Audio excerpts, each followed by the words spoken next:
Budget सत्र के पहले दिन यूपी विधानसभा के बाहर समाजवादी पार्टी के विधायकों ने जमकर प्रदर्शन किया। हाथों में तख्तियां लेकर कई मुद्दों पर योगी सरकार को घेरा। जमकर नारेबाजी हुई। सपा एमएलसी आशुतोष सिन्हा वाराणसी में मंदिरों के तोड़े जाने का मुद्दा उठाने के लिए साइकिल से अहल्याबाई की तस्वीर लेकर विधानसभा पहुंचे। उन्होंने कहा, योगी सरकार बनारस में मंदिरों को तोड़ने का काम कर रही है, उसके खिलाफ हमारी लड़ाई सड़क से सदन तक जारी रहेगी। पश्चिम बंगाल एसआईआर के मामले में दायर याचिकाओं पर आज सुप्रीम कोर्ट में सुनवाई होगी। पिछले सुनवाई के दौरान खुद सीएम ममता बनर्जी कोर्ट में मौजूद रहीं। उन्होंने अपना केस लड़ने और बहस करने की इजाजत मांगी। हालांकि मुख्य न्यायाधीश ने सीएम ममता से कहा वो अपने वकील को मामले में बहस करने दें। ममता बनर्जी का आरोप है कि पहले फेज में 58 लाख नाम हटाए गए हैं, जबकि उनके पास फॉर्म 6 के जरिए अपील करने का स्कोप भी नहीं है। दूसरे फेज में 1 करोड़ 30 लाख नाम हटाए गए। सरकार सिर्फ पश्चिम बंगाल को टारगेट कर रही है। परीक्षा पे चर्चा के दौरान एपिसोड में पीएम ने स्कूली बच्चों को परीक्षा और जीवन में सफल होने का मंत्र दिया। पीएम ने छात्रों से परीक्षा को उत्सव की तरह मनाने की अपील की। उन्होंने कहा कि टेक्नोलॉजी का गुलाम न बने, तकनीक के जरिए क्षमता को विकसित करें, पढ़ने के साथ लिखकर प्रैक्टिस भी करें। पीएम ने कहा, पहले लीडर बनो, फिर लीडर बन जाओगे। जीत के लिए कभी कम में सेटल न करो, किसी और से नहीं, खुद से कॉम्पिटिशन करें, खुद पर भरोसा करें। यूपी के सीएम योगी आदित्यनाथ ने बच्चों को लिखा खत, चाइनीज मांझे और मोबाइल की बढ़ती लत पर जताई चिंता। सीएम योगी ने बच्चों को चाइनीज मांझे के उपयोग न करने की अपील की। उन्होंने कहा कि पतंग से प्रेम ठीक है, लेकिन चाइनीज मांझे से दूरी बनाएं। इसके खिलाफ चल रहे अभियान का सहयोग करें। साथ ही सीएम ने मोबाइल की जगहों पर किताबों से दोस्ती करने की अपील की। सीएम ने कहा, मोबाइल पर रील गेम खेलने की वक्त की बर्बादी है, बल्कि परिवार, दोस्तों और किताबों को वक्त दें। आगामी बोर्ड एग्जाम के लिए बच्चों को शुभकामनाएं दी। विवादित बयानों से अक्सर सुर्खियों में रहने वाले एआईएमआईएम प्रमुख के छोटे भाई अकबरुद्दीन ओवैसी एक बार फिर से चर्चा में हैं। इस बार उन्होंने निजामाबाद से यूपी सीएम योगी को धमकी दी। उन्होंने कहा कि मिस्टर योगी तैयार हो जाओ, मैं यूपी में आ रहा हूं। अकबरुद्दीन ने कहा कि मुसलमानों की दाढ़ी नोची जा रही है, शरीयत पर हमला हो रहा है, हमें तैयार रहना होगा। न हम कुरान छोड़ेंगे, ना ही हिंदुस्तान। उन्होंने कहा कि इस मुल्क पर जितना तिलक लगाने वालों का हक है, उतना ही मेरा भी हक है। लालू यादव के बड़े बेटे और जनशक्ति जनता दल के अध्यक्ष तेज प्रताप यादव ने अपनी हत्या करवाए जाने की आशंका जताई। तेज प्रताप ने तेजस्वी यादव के करीबी 5 लोगों के नाम गिनवाए। उन्होंने कहा कि उनका अकाउंट हैक करके फोटो वायरल की गई। अनुष्का से कोई संबंध नहीं है। तेज प्रताप ने उन्हें झूठा फंसाया जा रहा है, ऐसा आरोप लगाया और बदनाम करने के लिए ये जयचंद काम करवा रहे हैं। परिवार से दूर करने के लिए साजिश रची जा रही है। दिल्ली में स्कूलों को बम से उड़ाने की धमकी मिलने का मामला थमने का नाम नहीं ले रहा। आज फिर से राजधानी के कई स्कूलों को ईमेल के जरिए बम से उड़ाने की धमकी मिली। एल्कॉन, बाल भारती, कैम्ब्रिज समेत कई स्कूलों को धमकी मिली है। पुलिस प्रशासन, बम निरोधक दस्ते ने मौके पर पहुंचकर जांच शुरू कर दी। अब तक जांच में कुछ भी संदिग्ध नहीं मिला। धमकी मिलने के बाद से स्कूलों में हड़कंप है। दिल्ली के पीरागढ़ी फ्लाईओवर पर खड़ी कार में मिले 3 शव के मामले में पुलिस जांच कर रही है। दिल्ली पुलिस के साथ साथ फॉरेंसिक टीम ने भी जांच शुरू कर दी है। रविवार दोपहर पुलिस को खबर मिली कि फ्लाईओवर पर एक लावारिस कार खड़ी है। पुलिस मौके पर पहुंची और सफेद कार के अंदर 3 शव मिले, जिनमें से 2 शव पुरुषों के हैं, जबकि 1 शव महिला का है। मृतक की पहचान 76 साल के रणधीर सिंह के तौर पर, जबकि 47 साल के शिव नरेश और 40 साल की लक्ष्मी देवी के तौर पर हुई है।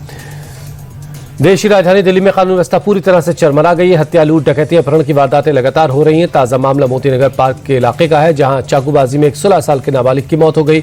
बदमाशों ने नाबालिग की पीठ पर चाकू से हमला कर उसे मौत के घाट उतार दिया, जबकि एक और नाबालिग गंभीर रूप से घायल हो गया। बदमाशों ने उसके भी पीठ पर छुरा घोंपा। फिलहाल पुलिस मामले की जांच कर रही है। दिल्ली के विकासपुर इलाके में बीती रात एक बस में भीषण आग लग गई। आग में झुलसने से 25 साल के बस कंडक्टर सुनील शर्मा की मौत हो गई। हादसे के बाद अफरा तफरी मच गई। दमकल की 3 गाड़ियों ने कड़ी मशक्कत के बाद आग पर काबू पाया। पुलिस की शुरुआती जांच में बस में अगरबत्ती से आग लगी थी। यूपी के रायबरेली में दर्दनाक हादसा। सड़क के किनारे से गुजर रही 7 महिलाओं को एक तेज रफ्तार कार ने टक्कर मार दी। दर्दनाक हादसे में 4 की मौत हो गई, जबकि 3 गंभीर रूप से जख्मी हैं। सभी भंडारे से लौटकर घर जा रही थी। हादसे के बाद घटनास्थल पर पुलिस प्रशासन की टीम पहुंची। घायलों को अस्पताल पहुंचाया गया। एक्सीडेंट के बाद कार ड्राइवर फरार है। पुलिस ने मामला दर्ज कर जांच शुरू कर दी है। कानपुर में तेज रफ्तार लैम्बोर्गिनी कार ने कहर ढाया। तंबाकू कारोबारी के बेटे ने कार से 6 से ज्यादा लोगों को टक्कर मार दी। इसके अलावा कार सवार ने एक बाइक सवार को भी टक्कर मारी, जिससे वो हवा में उछलकर करीब 10 फीट दूर जाकर गिरा। लैम्बोर्गिनी कार बाइक के ऊपर चढ़ गई। हादसे के बाद गुस्साए लोगों ने कार को घेर लिया। उस दौरान बाउंसर्स ने लोगों के साथ धक्का मुक्की की, लोगों को धमकाया। मेरठ में स्कॉर्पियो सवार युवकों ने एक शख्स की जमकर पिटाई कर दी। बताया जा रहा है कि सड़क पर कार के साइड लगने के विवाद में युवक को सड़क पर गिराकर लात घूंटों से मारा गया। ये वारदात पास में लगे सीसीटीवी में कैद हो गई। युवक की पिटाई करने के बाद स्कॉर्पियो सवार आरोपी मौके से फरार हो गए। इसकी सूचना मिलते ही पुलिस मौके पर पहुंची और सीसीटीवी फुटेज के आधार पर आरोपियों की पहचान कर उनकी तलाश की जा रही है।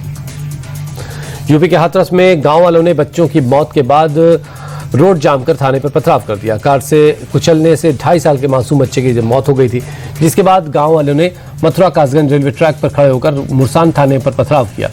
जिसकी सूचना मिलते ही कई थानों की पुलिस को बुलाया गया। उन्होंने पथराव कर रहे लोगों को खदेड़ा। पुलिस ने कार के ड्राइवर को गिरफ्तार कर लिया है। ग्रेटर नोएडा के सेक्टर 36 इलाके में एक घर में धर्मांतरण करवाने का आरोप बताया जा रहा है कि धार्मिक सभा के दौरान लोगों को लालच देकर ईसाई धर्म अपनाने के लिए कहा जा रहा था। जब इसकी जानकारी आसपास के लोगों को हुई तो उन्होंने पुलिस को बुला लिया। पुलिस ने 2 लोगों को हिरासत में लिया है, उनसे पूछताछ की जा रही। मौके से धार्मिक पुस्तकें भी मिली हैं। यूपी के पीलीभीत में 2 युवकों ने गाय को बेरे में से पीट का और जान से मार दिया। गाय की हत्या के बाद आरोपी युवकों ने गाय को पुलिया से नीचे नाले में फेंक दिया। घटना के बाद कई संगठनों ने थाने में शिकायत दर्ज करवाई है और पुलिस से आरोपियों के खिलाफ कड़ी कार्रवाई की मांग की है। वीडियो के वायरल होने के बाद अब इस इलाके में लोगों में गुस्सा है। पुलिस ने भी वायरल वीडियो के आधार पर आरोपियों की तलाश शुरू कर दी है। यूपी के बागपत में दिल्ली सहारनपुर हाईवे पर छात्रों का खतरनाक स्टंटबाजी करने का वीडियो सामने आया। वीडियो में स्कूली छात्र फेयरवेल पार्टी के बाद 4 कार और 2 ट्रैक्टर में सवार होकर हुड़दंग करते दिखाई दे रहे हैं। छात्र कार की खिड़कियों से लटक कर तेज रफ्तार में शोर शराबा भी कर रहे हैं। 2 ट्रैक्टर में सवार छात्र ओवर स्पीड में ट्रैक्टर दौड़ाकर स्टंटबाजी करते दिख रहे हैं। स्टंटबाजी के चलते कई गाड़ियां के ड्राइवर हादसे का शिकार होते बचे। पुलिस ने मामला दर्ज कर आरोपियों की तलाश शुरू कर दी है। कानपुर में HDFC बैंक में महिला कर्मचारी आस्था सिंह ने जाति का रौब दिखाकर हाई वोल्टेज ड्रामा खड़ा कर दिया। ग्राहक को भद्दी गालियां दी, धमकी दी। किसी बात को लेकर बहस के बाद महिला कर्मचारी ने रौब झाड़ते हुए मर्यादा की सारी हदों को पार कर दिया।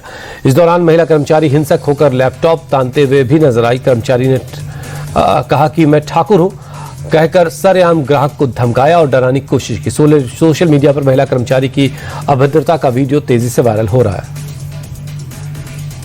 महाराष्ट्र के पुणे में अतिक्रमण के खिलाफ प्रशासन ने कड़ी कार्रवाई की। बोराटे बस्ती इलाके में सरकारी जमीन पर बने निर्माण को नगर निगम के बुलडोजर ने गिरा दिया। सरकारी जमीन पर बने अवैध होटल, दफ्तर, दुकान, वेयर हाउस और नगर निगम के बुलडोजर चलाकर उन्हें ध्वस्त किया गया। आपको बता दें कि पुणे म्यूनिसिपल कॉर्पोरेशन शहर में बड़े पैमाने पर अतिक्रमण के खिलाफ अभियान चला रहा है। बिहार के रक्सौल में अनिरुद्धाचार्य की कथा में भगदड़ मच गई। दरअसल महाराज की कथा में प्रवेश करने के दौरान गेट पर भक्तों का अचानक आना बढ़ गया। बेकाबू भीड़ पर काबू पाने के लिए पुलिस ने लाठीचार्ज कर दिया, जिसके बाद भगदड़ से हालात बन गए। 2-3 महिलाएं घायल हो गईं, वहीं 2 मासूम अपनी मां से बिछड़ गए। कथा सुनने के लिए भक्तों की भीड़ इतनी थी कि पंडाल छोटा पड़ गया। कई लोग पास में लगे ट्रक पर चढ़कर कथा को सुनते नजर आए। जम्मू कश्मीर के मशहूर हिल रिजॉर्ट नथा टॉप में पर्यटकों की भारी भीड़ है। बर्फबारी के बाद यहां नजारा बेहद खूबसूरत है। चारों तरफ बर्फ ही बर्फ दिख रही। पहाड़ों ने बर्फ की सफेद चादर ओढ़ रखी है, जिस दिलकश नजारा देखने के लिए लोग पहुंच रहे हैं। सैलानियों ने अपने परिवार बच्चों के साथ बर्फ का मजा लिया तो कई पर्यटक अपनी ही मस्ती में नाचते गाते दिखाई दिए। इंडिया टीवी के चेयरमैन रजत शर्मा दिल्ली के श्रीराम कॉलेज ऑफ कॉमर्स के शताब्दी समारोह में शामिल हुए, जहां उनका भव्य स्वागत हुआ। रजत जी ने अपने कॉलेज के दिनों को याद किया। साथ ही श्रीराम कॉलेज ऑफ कॉमर्स के एडमिशन के दौरान पूर्व केंद्रीय मंत्री अरुण जेटली से मुलाकात और उनकी दोस्ती के पलों को भी शेयर किया। कार्यक्रम के दौरान कई छात्रों ने रजत जी के साथ सेल्फी भी ली।